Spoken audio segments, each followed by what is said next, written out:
Hello students, welcome to my YouTube channel Physics with SM Sir. If you are new to this channel, please subscribe the channel, and if you like the content of the video, please do not forget to press the like button. So let's start. Today's topic is what will be the path of the light ray when it passed through the prism in minimum deviation position. Correct? So let's start the topic. The question is,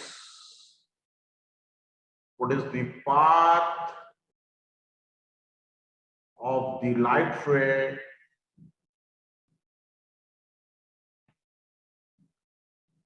through a prism at minimum deviation position? Please try to listen to this concept very carefully. This is very, very important concept. So let me draw a figure first.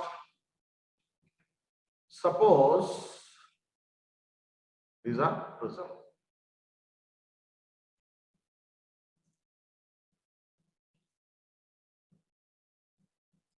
Angle of the prism is A. This is B and this is C.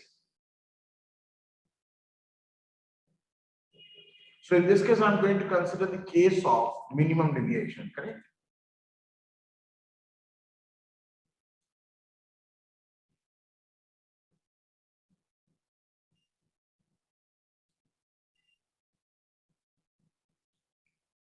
Okay. As usual, we have to draw normal. So let me draw the normal first.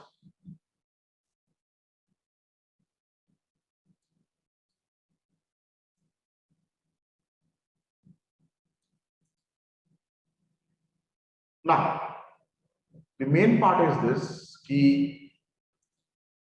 Say for example, this is the direction along which ray is moving, and this suppose P, Q, R, S.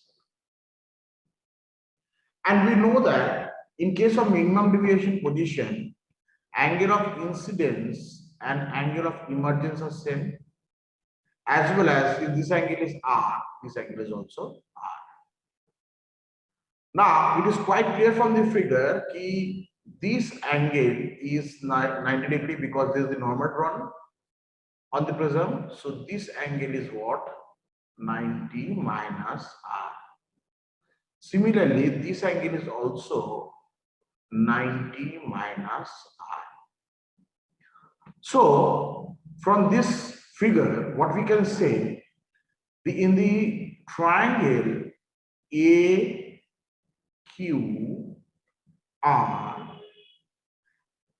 angle AQR is equal to angle ARQ.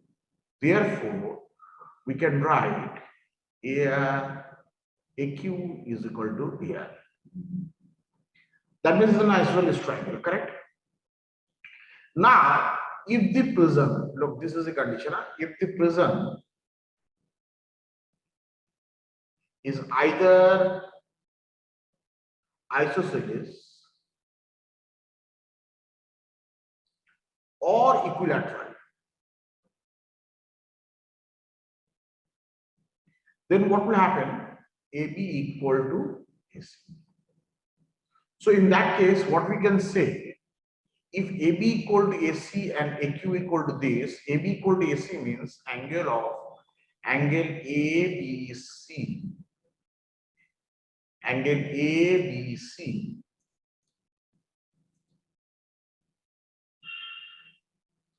is equal to angle AC.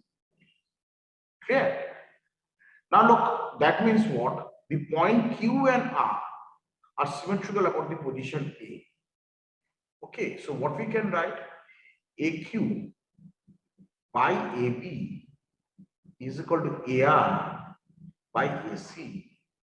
It means that QR parallel to BC. So remember, in minimum deviation position, when light ray moves through the prism and the prism is either isosceles or equilateral, then the path of the light ray through the prism always moves parallel to the base of the prism. So this is a very, very important point. Please note it down. In minimum deviation,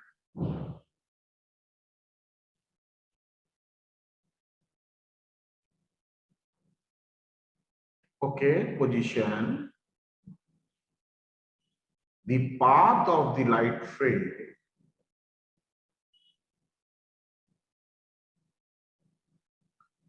through the prism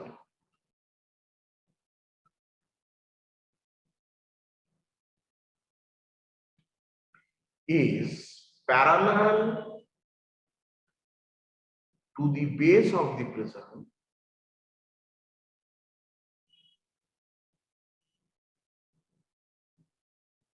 so space is not enough, so I'm writing here. If the prism is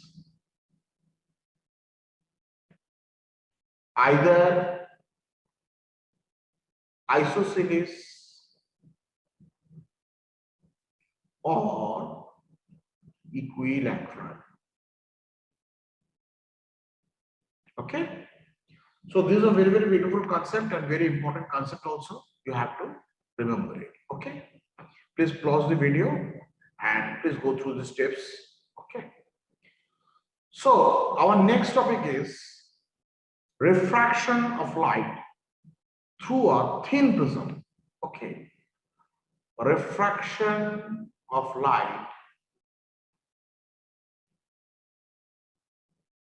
through a thin prism. Remember, a prism is said to be thin if the angle of prism is less than or equal to 5 degrees.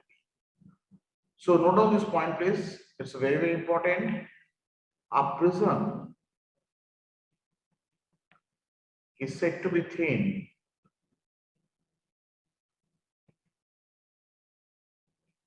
if the angle of the prism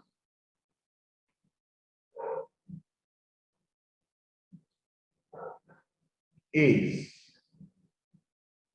A less than or equal to 5 degrees. Then prism is said to be an thin prism, correct? Now, in case of a thin prism, correct, what will happen? Watch this figure first. Let me draw thin prism first, correct?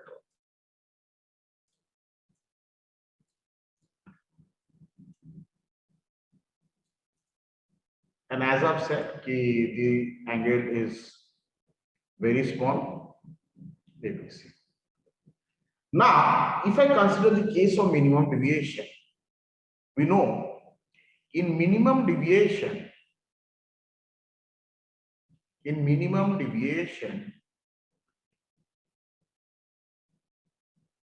Snell's law can be written as mu equal to sine of A plus delta A divided by 2 whole divided by sine of A by 2. In this case, delta M represents what? Delta M represents minimum deviation.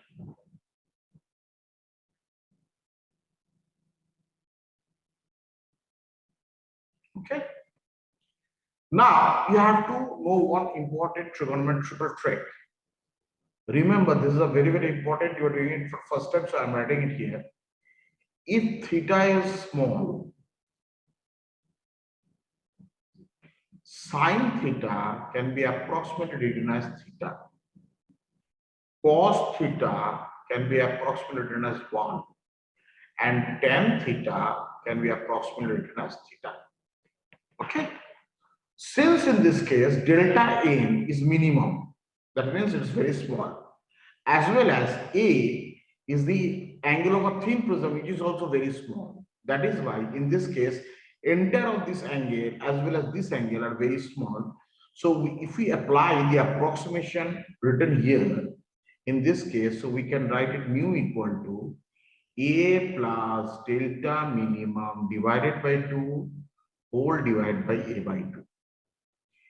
Now look, if we cancel these two, so mu becomes mu equal to A plus delta M whole divided by A. So we can write it mu A equal to A plus delta M, where delta M is equal to mu minus 1 multiplied by A.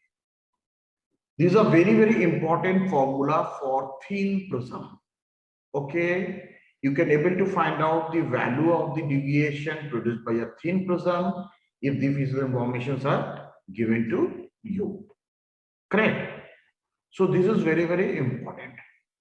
Now I am going to show you some of the problem related with thin prism. Correct. Related not only thin prism, related with the prism. Okay. So please look at this. For example, a question is given like this. The Ri of the material of a prism is √2. And the angle of prism is 60 degree.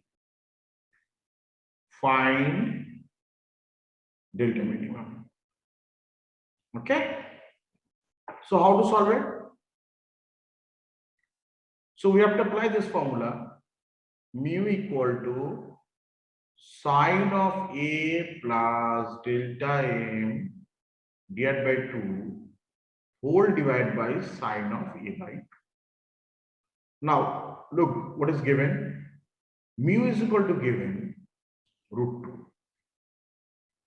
And angle of prism is given 60 degree. And we need to find out the value for delta. So what I'm doing, I'm writing it like this. So sine of A plus delta M whole divided by 2 is equal to mu sine of A by 2. Okay. Now look here. Mu is equal to √2. So put the value of mu √2. Sine of A by 2 means 60 by 2. So √2 sine 30.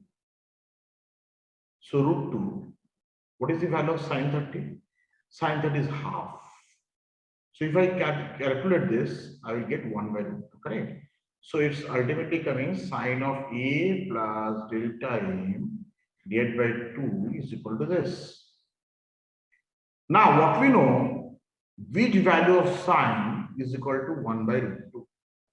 It is, we know that from trigonometric it is equal to sine 45 degree. So let this is 45 degree, correct? So this is an identity.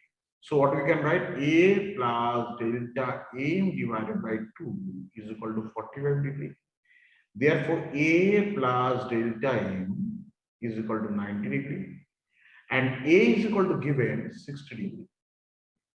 So delta M is equal to delta M is equal to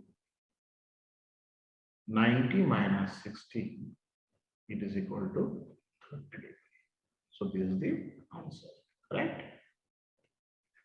Now let's solve another question. Okay. Please copy this. The question given is the refracting angle of a prism is A and angle of minimum deviation is 180 minus 2.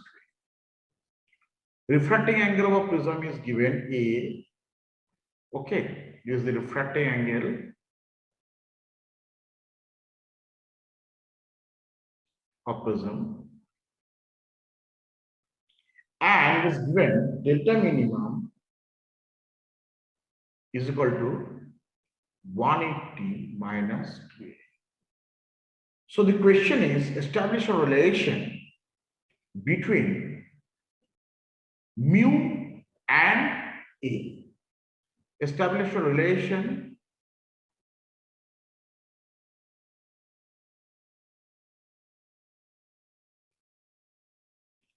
between mu and A. Correct. So how to solve this? Let's do the solution first. Let us write like this: mu is equal to sine of A plus delta m by 2 whole divided by sine of A by 2. Now, what is the value of mu? We have to find out in terms of A. So what I'm doing here, sine of A, look at this carefully.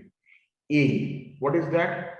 A. But what is delta minimum? 180 minus 2A. So writing it like this, A plus 180 minus 2A whole divided by 2. Whole divided by sine of A by 2. So if we do this calculation, we'll get what?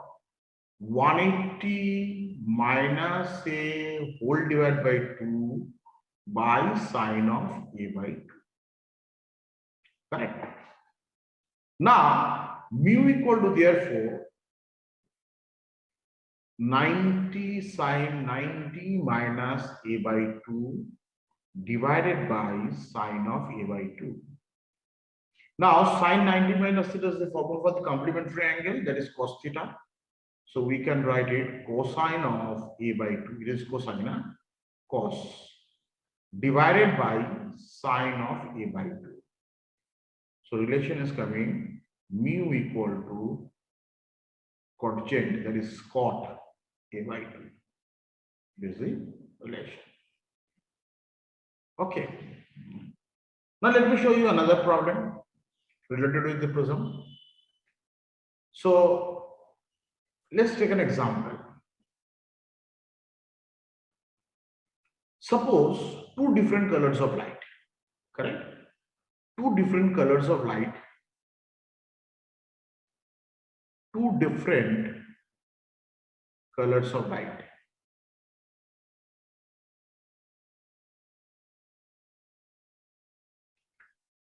Having speed V1 and V2 through a glass prism. Okay, glass prism. Given V1 is greater than V2 and the prism is thin,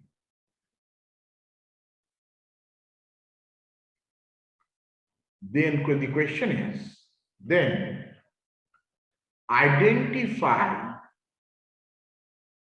which of these two color will deviate more, or identify delta M for which color is more. Identify delta M for which color is more. Right?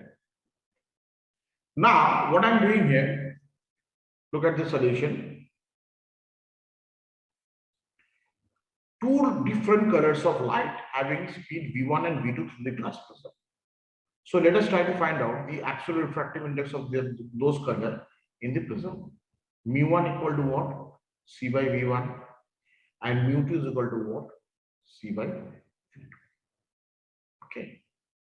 Now, given V1 by V2, V1 greater than V2. So let's do it like this. Mu1 by V2 is equal to C1 by V1 into V2 by C. This get cancelled and ultimately coming V2 by V1. So mu1 by mu2 is equal to V2 by V1. Now, out of these two, which one is larger? V1 is larger than V2. Since V1 is larger than V2, this ratio is less than 1. Therefore, what we can say? Mu1, this. That means mu2 is greater than mu1. Correct? Mu2 is greater than mu1. Clear? Now, apply the formula for delta minimum. So, delta minimum for prism 1, and I have shown this relation to you for thin prism, that is mu1. Okay, mu, what is the formula? Delta minimum, mu1 minus a, correct? Or a minus 1. What is the formula? A plus delta m divided by 2 by a by 2 is equal to mu. Remember, mu get cancelled. So a plus delta m is equal to mu. So what is the formula? Delta m is equal to mu a minus 1. Remember, I am going to apply this formula. So mu1, same prism. So a minus 1. Now for delta m to mu2 a minus 1. Now delta minimum 1 by delta minimum 2. Look at the technique of solving this. I'm solely doing it mathematically. Mu1 a minus 1 by mu2 a minus 1. So a minus 1 get cancelled and mu1 by mu2. Now which is larger? Mu2 is larger than mu1. So if mu2 is larger than mu1, that means what? Denominator is larger than numerator. So again, what will happen? This is 1 less than 1. If it is so, so what we can write? Mu1 by mu2 less than 1, hence mu1 less than mu2. Correct? So this is the technique of solving these sums with prisms. Correct? So in the next lecture, I will show you about the total internal reflection. Correct? Critical angle and total internal reflection. After teaching that particular lecture, after giving that particular lecture, I will show some typical problems related with the prism mixing with critical angle. Okay, that's all for today's video. Thank you.